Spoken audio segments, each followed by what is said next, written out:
Hello friends, स्वागत है आपका हमारे यूट्यूब चैनल पर। अगर आपने चैनल को सब्सक्राइब नहीं किया है तो जल्दी से कर दो ताकि आपको सारी वीडियो का अपडेट मिलती रहे। तो चलिए बिना किसी बकलोली के शुरू करते हैं आज का हमारा टॉपिक, नेशनलिज्म इन यूरोप। मतलब हम पढ़ेंगे नेशनलिज्म इन यूरोप, यानी कि यूरोप में राष्ट्रवाद, यूरोप में राष्ट्रवाद। ठीक है, तो चलिए हम अपने टॉपिक को स्टार्ट करते हैं।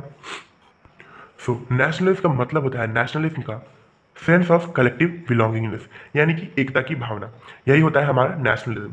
तो हम क्या पढ़ेंगे अब, ये नेशनलिज्म है यूरोप का। तो हम देखेंगे कि यूरोप में कैसे ये नेशनलिज्म आया। हम ये पूरे एक कॉन्टिनेंट का देख रहे हैं, एक पूरे कॉन्टिनेंट का देख रहे हैं जिसका नाम है यूरोप। तो हम ये देखेंगे कि नेशनलिज्म की भावना वहाँ के लोगों में कैसे आई। ओके, तो इस महान टॉपिक का आगाज़ हमारा हो गया था 9th क्लास में ही।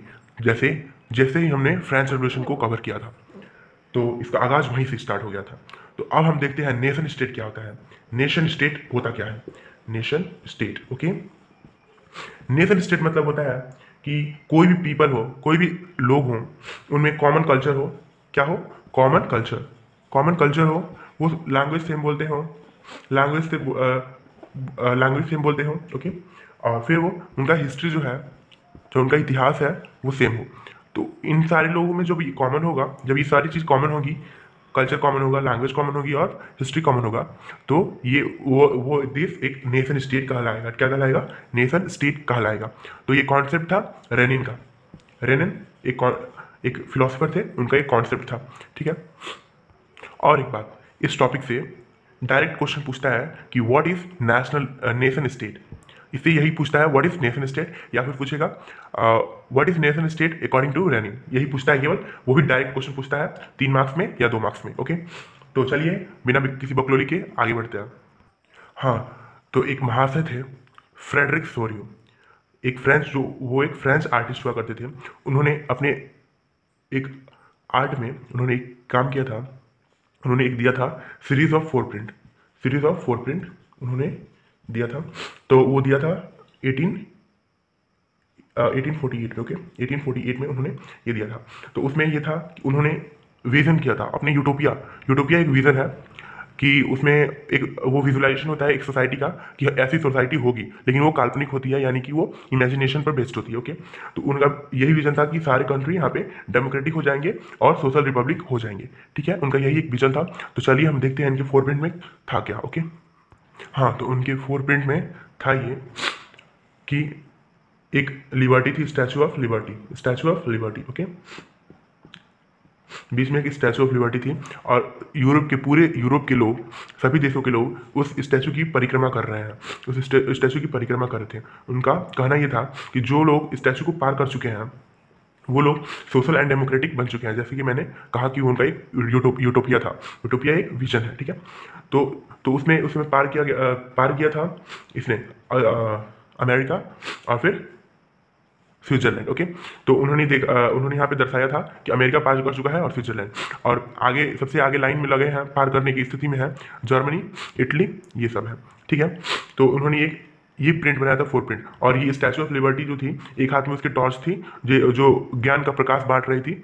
ठीक है, और जो दूसरे हाथ में थे उसके पास एक लिस्ट थी कि हम लोग डेमोक्रेटिक बनेंगे, ऐसे करेंगे, रिपब्लिक करेंगे, वो करेंगे। ठीक है, और ऊपर से गॉड और गॉडनेस वो हमें उन लोगों को आशीर्वाद दे रहे हैं लोग कि आप लोग बहुत अच्छा कर रहे हैं। ठीक है, और यहाँ पे तुम देख सकते हो कि कुछ जो मोनार्की के सिंबल्स होते हैं, जैसे कि क्राउन हो गया, स्वॉर्ड हो गया, वो यहाँ पे टूटे पड़े हैं। ठीक है, यही था उनका विजन, यूटोपिया उनका। ठीक है, फ्रेडरिक सोरियो का।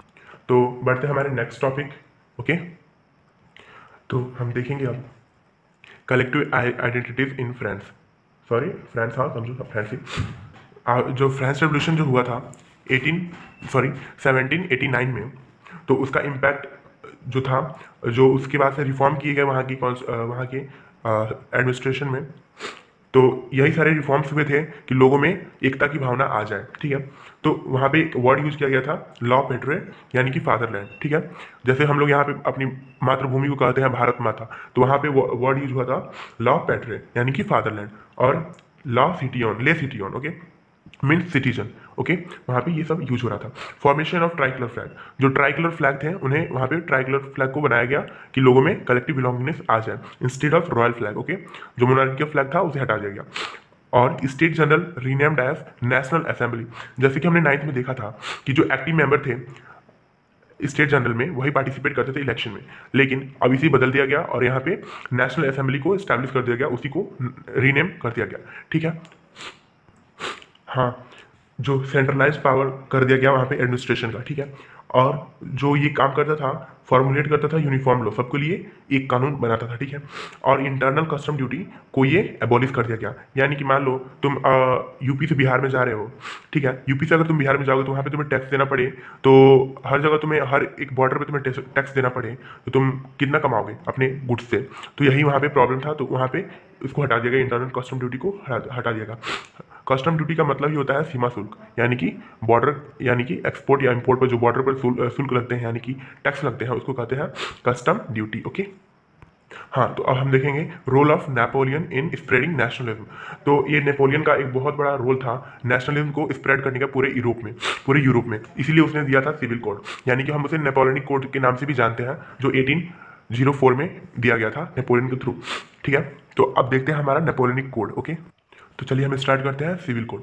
सिविल कोड में ये था, जो प्रिविलेजेस मिले हुए थे क्लर्गी लोग और नोबल को, जैसे हमने पहले देखा स्टेट फर्स्ट और स्टेट सेकंड के जो लोग थे, 9th क्लास में हमने पढ़ा था फ्रेंच रेवोल्यूशन में, जो स्टेट फर्स्ट और सेकंड के लोग थे उन्हें टैक्स पे नहीं करना पड़ता था, और उन्हें बहुत सारे प्रिविलेजेस यानी कि विशेष अधिकार मिले हुए थे जन्म से, अगर वो नोबल क्लास के हो और क्लर्गी क्लास के हो तो ये सबको एबॉलिश कर दिया गया नेपोलियन के थ्रू, उन सबको रद्द कर दिया गया, खत्म कर दिया गया। ठीक है, simplification of guide and restriction. ठीक है, जो गाइड और जो रिस्ट्रिक्शन थे मैन्युफैक्चरिंग पर, प्रोडक्शन पर, उसे सिंपल कर दिया गया, उसे और थोड़ा रिलीफ कर दिया गया, रिलीफ दे दिया गया मैन्युफैक्चरर को। ओके, इम्प्रूवमेंट इन इंफ्रास्ट्रक्चर, यानी कि जो इंफ्रास्ट्रक्चर था, रोडवेज था, उसे बहुत बेहतर बनाया गया ताकि ट्रांसपोर्ट आसानी से हो सके। और जो कम्युनिकेशन का मीडियम था उसे भी बहुत इंप्रूवमेंट किया गया।